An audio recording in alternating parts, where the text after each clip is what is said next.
Hello everyone. Today we will fix File Explorer crashing or not responding in Windows 10 or 11. If you find this video helpful, please consider subscribing and liking. Click on Start, click on Settings,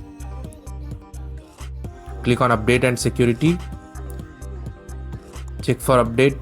If there is any update available, download it. If not, then try method 2. Method 2. Right click on Start, click on PowerShell Admin,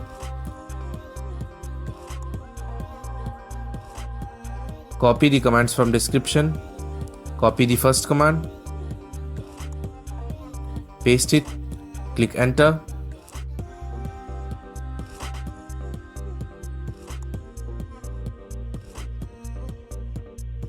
copy the second command, paste it, click enter,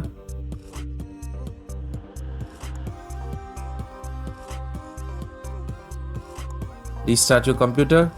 That's it.